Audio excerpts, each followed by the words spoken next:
반갑습니다. 저만 마스크를 빼니까 좀 죄송한 마음이 듭니다. 저도 조금 전까지 쓰고 있었는데 많이 불편하더라고요. 그러니까 우리 원로님들께서도 잠깐 벗었다가 다시 끼시고 그러셔도 될 것 같습니다. 저는 오랜만에 이 자리에 설 준비를 하면서 우리 원로 스승님들과 제가 선후배 법동지님들께 어떤 말씀을 드릴까 많은 생각을 했습니다. 자주 뵙고 말씀 나누지 못하기 때문에 여러 가지 주제로 생각을 해봤는데요. 오늘은 코로나19와 관련된 말씀을 드려야겠다는 생각을 했습니다. 사실 요즘은 코로나19와 관련된 글이나 말씀을 접할 기회가 많지 않습니까?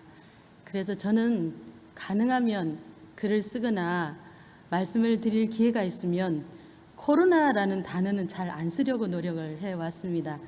그런데 오늘 이 시간에는 코로나19와 함께 했던 우리의 시간이 너무 길었기 때문에, 그리고 지금도 계속되고 있기 때문에 그러한 시간들을 돌아보면서 몇 말씀을 드려보는 것도 의미가 있겠다는 생각이 들어서 오늘 제 설교 제목을 코로나19로 인한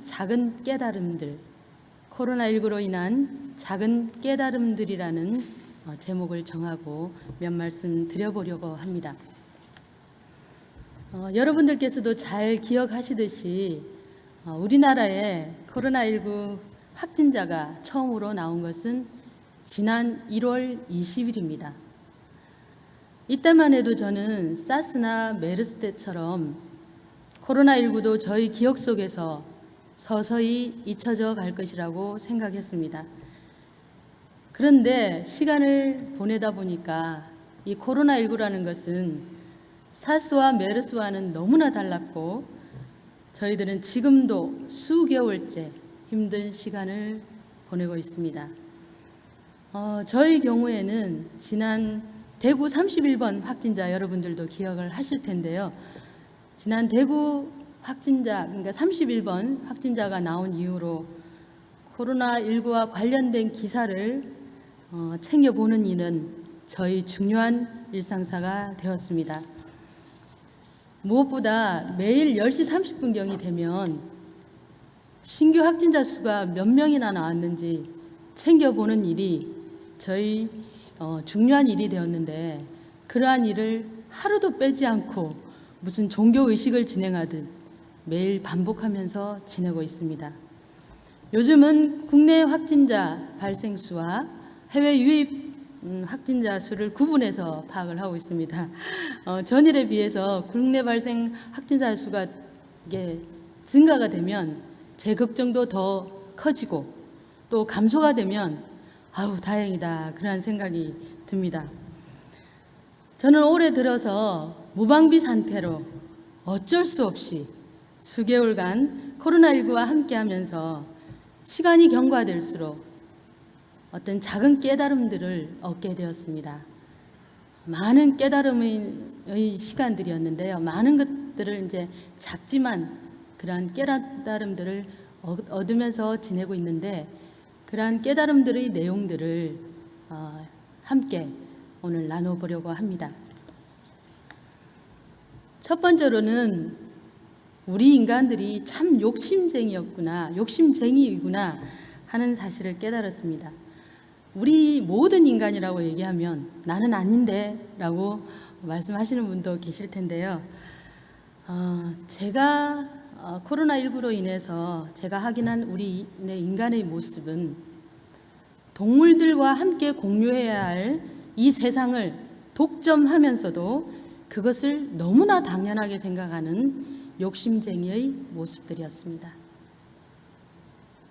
사회적 거리두기로 인해서 사람들이 떠나간 자리를 여러 동물들이 채우는 모습을 보면서 저는 그러한 생각을 했습니다.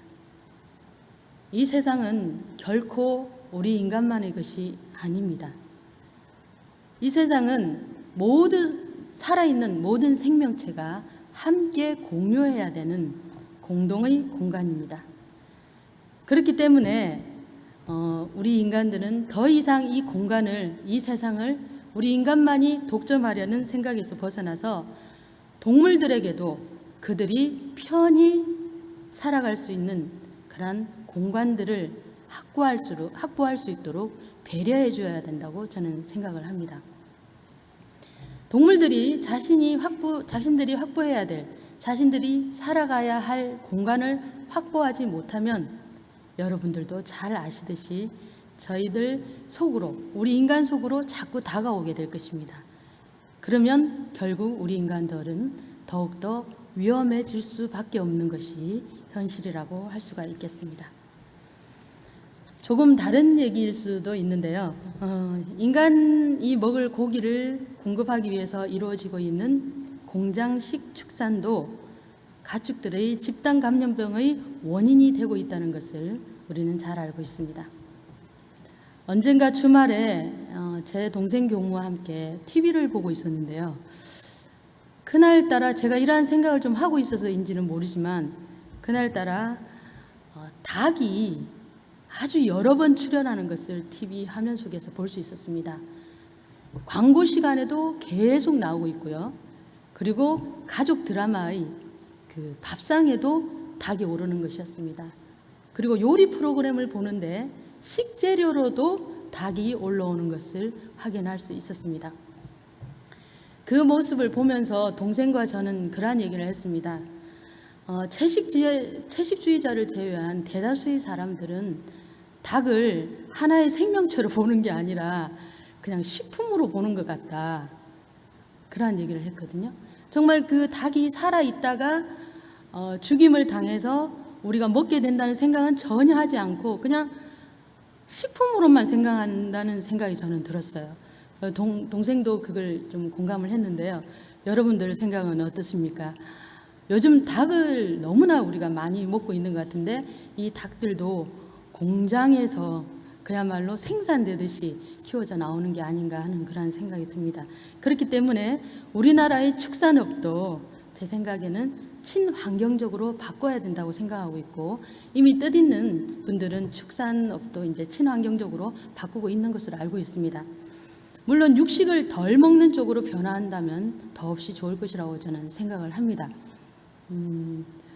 우리 교우님들이 많은데요. 위에 저는 이 코로나19 사태 발생 이후로 사실은 육고기를 안 먹고 있습니다. 제가 한 6개월 정도 특별한 경우 한 2번 정도 먹었습니다. 그 경우는 제가 사양하면 안 될 것 같아서 제가 2번을 먹었고요. 6개월 동안 육고기를 전혀 안 먹고 생활을 하고 있는데 전혀 지장이 없습니다. 제가 이렇게 결정을 할 수 있었던 것은 제 머릿속에 단백질은 동물성이어야 더 좋은 거라는 생각이 있었거든요. 그런데 어느 다른 책을 보고 식물성을 통해서도 식물성 단백질이 더 질이 좋다는 그런 주장을 하시는 분도 있어서 저는 그분의 의견에 동의하기 때문에 6개월 정도 육식을 하지 않고 있는데 콩이라든지 견과류라든지 다른 부분을 통해서 섭취를 하고 있으니까 별 이상이 없습니다. 대신 제가 이제 그전보다 하지 않던 운동을 좀 챙겨서 하고 있기 때문인 것도 영향이 있는 것 같습니다. 그래서 육고기는 먹지 않는 걸로 하는데 별로 문제가 없었다는 말씀을 드립니다. 코로나 사태 이후에 미국에서는 육고기 공급이 원활하지 못해서 사람들이 육고기를 직접 구하기 위해서 사냥을 나서고 있다는 그 소식을 뉴스를 통해서 접한 적이 있는데요. 앞으로 제2, 제3의 코로나19가 생길 수 있다고 하지 않습니까? 그렇기 때문에 이번 기회를 통해서 우리 모두가 근본적으로 우리의 삶을 좀 돌아보고 우리 인간과 동물이, 가축이 상생할 수 있는 길을 좀 더 찾아봐야 되지 않는가 하는 생각을 요즘 많이 하며 지내고 있습니다. 두 번째로 코로나19로 인해서 제가 깨달은 것은 우리네 인간들은 자신들의 욕심을 채우기 위해서 갖가지 물건을 필요 이상으로 과잉 생산하고 무분별한 소비 생활로 환경을 오염시키는 주범으로 살아가고 있구나 하는 것을 깨달았습니다. 여러분들께서도 이제 뉴스를 통해서 많이 접하셨을 텐데요. 우리의 삶이 멈춰지자 어떻게 됐습니까? 강의 물이 맑아지고 미세먼지가 사라졌다는 소식을 여러 번 접하셨을 것입니다. 저는 그러한 소식을 접하면서 그동안 우리는 천지에도 엄청난 배은을 하면서 살아왔구나 하는 뒤늦은 깨달음을 얻었습니다. 수많은 공장이 문을 닫고 또한 우리가 많은 곳을 여행을 다니면서 이제 돈을 뭔가 사고 먹고 하느라고 돈을 많이 쓰지 않으면은 한시적으로는 관련 업에 종사하는 사람들이 굉장히 고통스럽고 힘든 시간을 보낼 것입니다. 이미 이러한 일들이 세계 곳곳에서는 일어나고 있는 게 현실입니다. 그러나 장기적으로 볼 때에는 덜 만들고 덜 쓰는 쪽으로 환경을 오염시키는 쪽이 아니라 환경을 깨끗이 보호하는 쪽으로 우리의 삶의 패턴이 바뀌어야 하리라는 생각이 듭니다. 아울러 이미 한 번 사용했던 물건들을 재활용하는 데 있어서도 좀 생각을 해봐야 되겠다는 생각이 이번에 들었습니다. 일례로 저는 독일의 한 사례를 보고 이거 참 좋은 방법인데 하는 생각을 했습니다. 그게 뭐냐면은 독일에서는 모든 사람이 그렇지는 않겠지만 대다수의 생산자들이 생산할 때부터 재활용을 쉽게 할 수 있도록 포장 제품을 만든다고 합니다. 예를 들면 그 중에 대표적인 것이 페트병인데 이 페트병의 몸통과 뚜껑을 같은 재질로 만든다고 합니다. 그러면은 재활용이 아무래도 쉽지 않겠습니까? 그죠? 한 가지 재질로 만들기 때문에 단순하게 생각하면 제 생각에는 이렇게 하는 것이 생산할 때도 훨씬 쉬울 것 같은데 왜 우리나라에서는 이 방법대로 생산을 하지 않는지, 페트병을 생산하지 않은지 좀 궁금할 따름입니다. 저는 최근에 그 TV 채널이 참 많은데요. TVN이라는 채널에서 방송하는 신박한 정리라는 프로그램을 눈여겨보고 있습니다. 신박한 정리라는 프로그램을 눈여겨보고 있는데요. 대다수 좋은 프로그램은 한밤중에 많이 하더라고요. 그래서 저는 9시 반에서 10시 사이에 꼭 자기 때문에 제가 본방송은 못 봅니다. 그래서 재방송을 좀 챙겨보는 편인데 이 신박하다는 뜻이 새롭고 놀랍다라는 뜻이잖아요. 그러니까 이 새롭긴 한데 왜 놀라운지 이 프로그램을 보면 확인할 수가 있습니다. 이 신박한 정리라는 프로그램이 참 좋은 프로그램이라는 생각을 했는데 여러분들께서도 아마 이미 보셔서 끄덕끄덕 하시는 분이 계신데요. 이 프로그램 제목에서 이게 좀 느껴지듯이 이 프로그램이 지향하는 것은 집안의 물건을 덜어내고 재배치하거나 재활용해서 한 사람의 삶의 변화까지도 가져가게 하는 그런 프로그램입니다. 그러니까 그뿐만 아니라 공익적인 면에서는 우리들이 보면은 사용할 수 있는데 그냥 쌓아놓고 있는 그런 물건들이 있잖아요. 그러니까 이제 의뢰한 사람한테 그것을 기부받아서 꼭 필요한 곳에 나눠주는 것까지 하고 있기 때문에 저는 이 프로그램이 굉장히 좋다고 생각을 합니다. 이 자신의 집 정리를 그 신박한 정리팀에 의뢰한 연예인들의 경우에 보면 이구동성으로 그런 말을 합니다.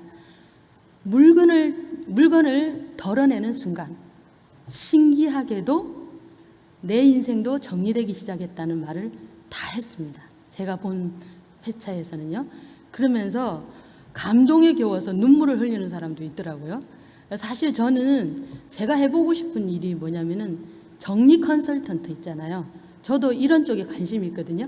그래서 꼭 필요하지 않은 물건은 꺼내서 누군가에게 주고 그리고 꼭 그 동선에 맞게 물건을 배치하는 그러한 것을 도와주는 정리 컨설팅 쪽의 일을 평소에 해보고 싶었기 때문에 이 프로그램을 보면서 제가 간접만족을 굉장히 많이 하고 있습니다. 그래서 관심 있게 한번 살펴봐 주시면 좋을 것 같습니다. 요즘은 코로나19로 인해서 어쩔 수 없이 외부 활동이 많이 줄지 않았습니까? 그렇기 때문에 집에 머무는 시간 동안 그냥 무료하게 있을 게 아니라 내가 가지고 있는 물건들이 어떤 것들이 있는지 한번 다시 살펴보고 그중에 쓸만한데 내가 쓸 일은 별로 없을 것 같은 것은 다른 사람들과 나누는 것도 참 좋을 것 같습니다. 저는 주말에 이 TV 볼 때 제 사물함을 잘 꺼내요.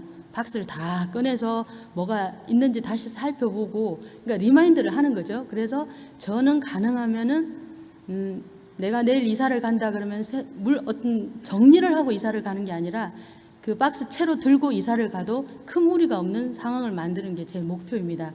그래서 그렇게 살다 보니까 공간이 좀 넓어서 사는데도 좀 편리한 면이 있거든요. 그래서 이러한 시간들을 이용해서 우리가 좀 삶을 변화시키는 것도 도움이 되지 않을까 하는 생각이 듭니다. 제가 오래전에 어떤 선배님으로부터 그런 얘기를 들은 적이 있습니다. 수도원에 가보니까 방이 굉장히 작아서 물건을 몇 개 못 가지고 가겠더라. 그래서 수도원 방이 좀 컸으면 좋겠다는 얘기를 들은 적이 있어요. 그래서 제가 그 얘기가 한동안 머릿속에 머물렀습니다. 수도원 방을 좀 키워야 될 텐데, 원로님들도 좀 불편하실 텐데, 그런 생각을 했는데 어느 순간 딱 깨달음이 왔어요. 수도원 방이 작다는 것은 그동안 수용하던 것을 정리하고 최소한의 물품만 챙겨서 들어가라는 진리의 뜻이 아닌가 하는 생각을 했거든요. 그러다 보니까 그래, 수도원 방은 크지 않아도 되겠다는 생각을 지금은 하고 있습니다. 우리 일개인이 세상을 변화시키는 것은 아주 어려운 일입니다. 어쩌면 불가능에 가까운 일인지도 모릅니다. 그렇지만 나 자신의 삶을 변화시키는 것은 상대적으로 세상을 변화시키는 일보다 훨씬 쉬울 수 있습니다. 더 나은 삶을 살기 위해 노력하는 개인들의 작은 실천이 모이고 모일 때 우리가 사는 이 세상도 훨씬 좀 더 나은 그러한 좋은 세상으로 변화될 수 있지 않을까 하는 생각을 해봅니다. 저는 좋은 세상을 만드는 것은 하루아침에 이루어지지는 않는다고 생각합니다. 뜻있는 개인들이 작은 공들임, 적공이 쌓이고 쌓였을 때 그것이 세상의 변화로 이어진다고 저는 생각을 합니다. 세 번째로 코로나19로 인해서 제가 깨달은 것은 우리나라에는 착한 사람이 아주 많더라는 것을 저는 깨달았습니다. 새삼스럽게. 코로나19가 그야말로 창궐할 때 실험에 젖은 우리 국민들에게 가장 큰 힘이 되어준 것은 성금이었을까요? 저는 아니었다고 생각합니다. 성금도 아니고 많은 물품도 아니었다고 저는 생각합니다. 자신의 자리에서 최선을 다해준 착한 사람들의 실천의 힘이 아니었나 하는 생각을 해봅니다. 저는 한때 엄청난 속도로 증가하는 확진자 수를 확인하면서 날마다 걱정스러운 날을 보냈습니다. 그러면서도 그 와중에서도 제가 제 얼굴에 미소를 띌 수 있었던 것은 자신도 힘겨운 시간을 보내면서 다른 사람을 먼저 배려하는 착한 사람들의 따뜻한 이야기 덕분이었습니다.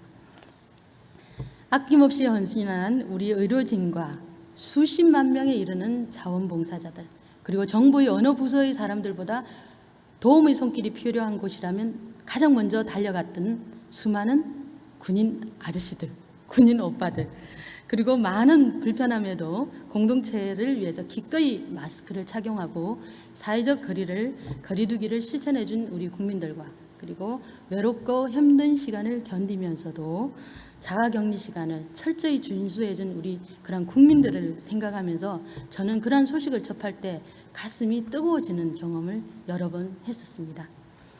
그야말로 우리 국민들이 전한 선한 바이러스 덕분에 고약한 코로나 바이러스도 우리나라에서는 그렇게 기세등등하지 못하는 게 아닌가 하는 그러한 생각을 저는 하고 있습니다. 아울러 저는 코로나19로 인해서 우리 모두는 연결되어 있다는 것을 새삼스럽게 깨닫게 되었습니다. 4월 초로 기억이 되는데요. 우리 교직원 가족분 중의 한 분이 확진자와 같은 공간에 머물렀다는 이유로 그 분은 당연히 자가격리를 했지만 그분과 가족인 우리 교직원도 자발적으로 일주일간 자가격리를 한 적이 있습니다. 물론 그 교직원은 질본 기준으로 보면 자가격리 대상은 아니었거든요. 근데 혹시나 하는 생각 때문에 자가격리에 들어갔습니다. 근데 그때 그 교직원이 하루 출근을 했어요. 잠시 출근을 했는데 그 교직원과 접촉한 교직원 숫자를 헤아려 보니까 엄청 많더라고요. 엄청 많고 그 교직원과 접촉한 교직원을 저도 접촉을 했더라고요. 그래서 제가 그러한 상황을 보면서 결국은 저는 그 교직원의 가족분과도 연결되어 있다는 말 아닙니까? 그죠?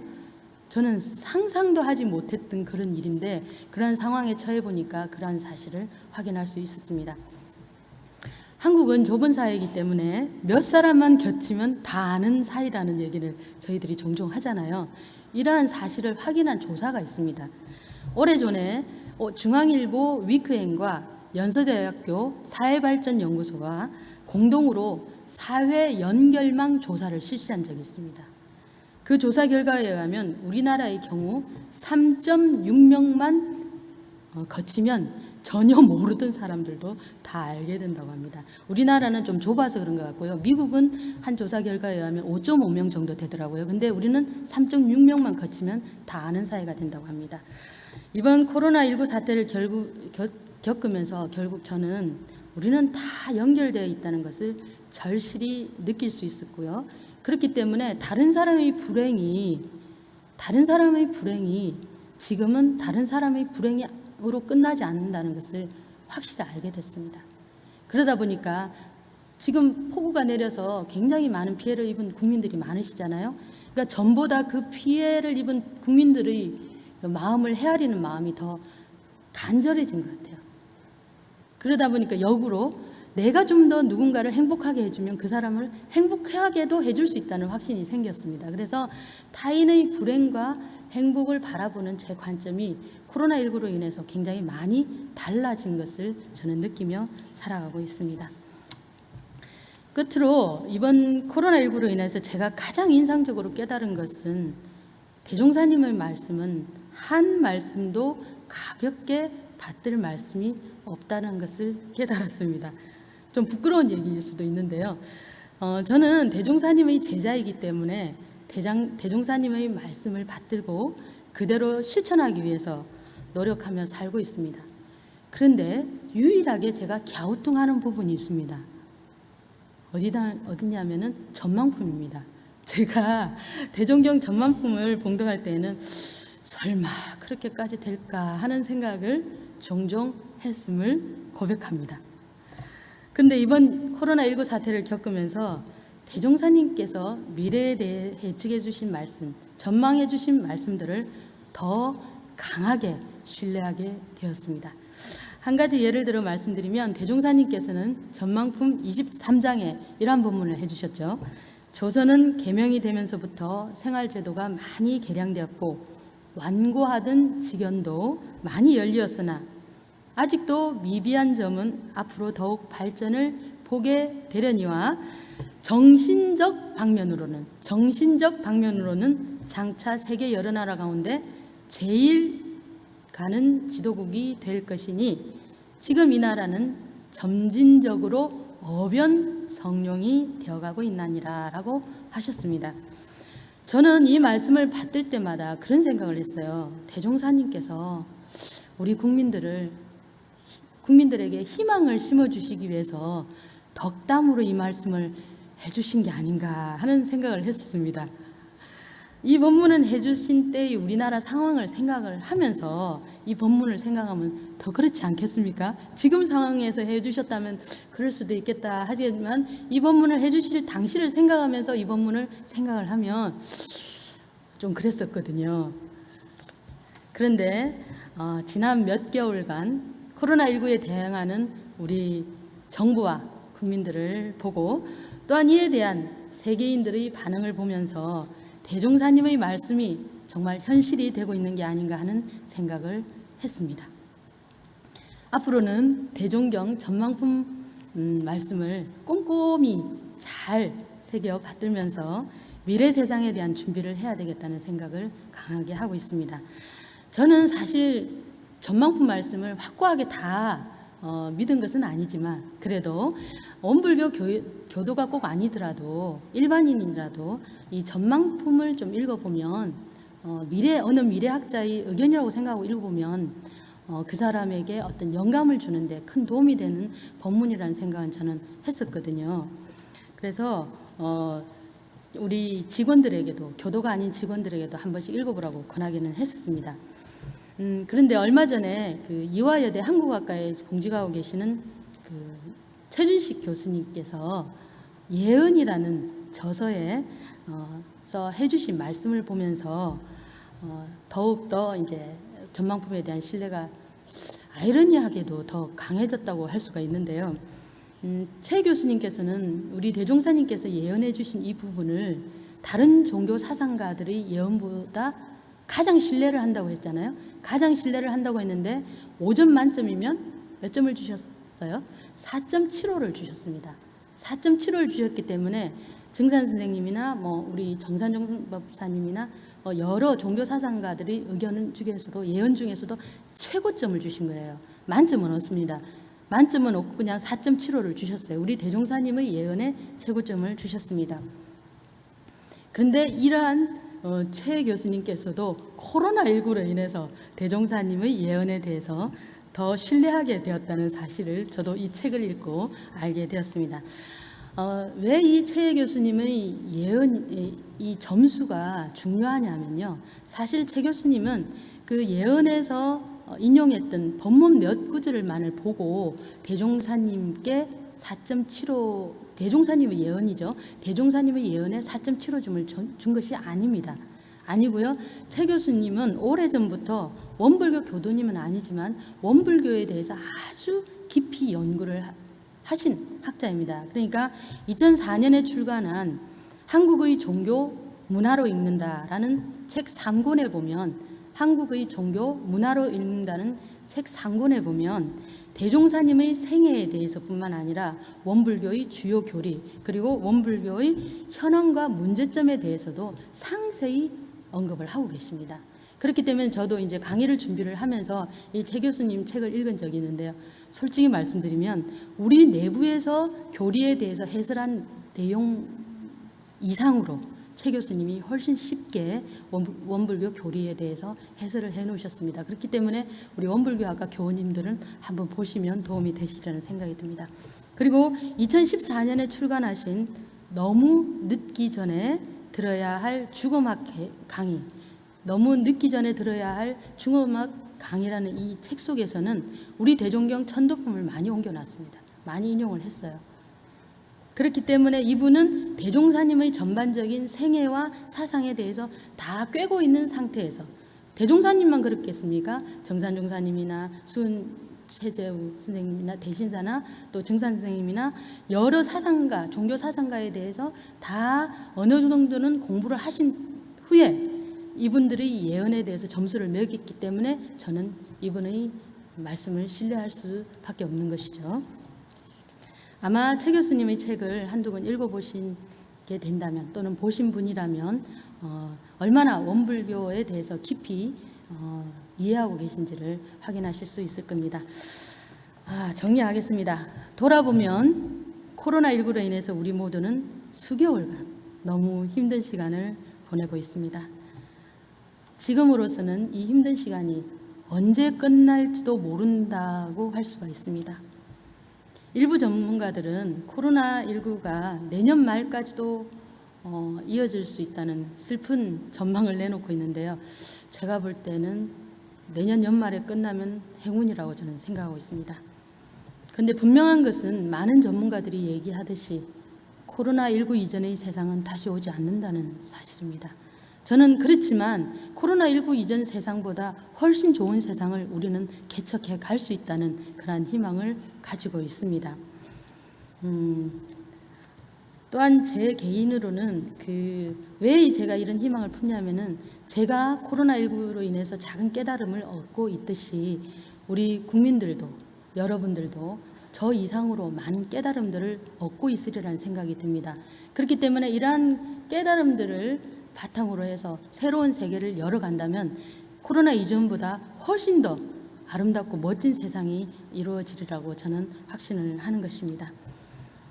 부디 코로나19로 인해서 우리가 보내고 있는 이 힘든 시간이 우리 모두가 더 성장하고 더 진급하는 그런 은혜로운 시간으로 승화되기를 진심으로 기도하면서 저는 지내고 있습니다. 모쪼록 우리 원로 스승님들 그리고 출가제가 선후배 법동진들께서도 늘 건강하시길 염원드리면서 제 설교를 마치겠습니다. 고맙습니다.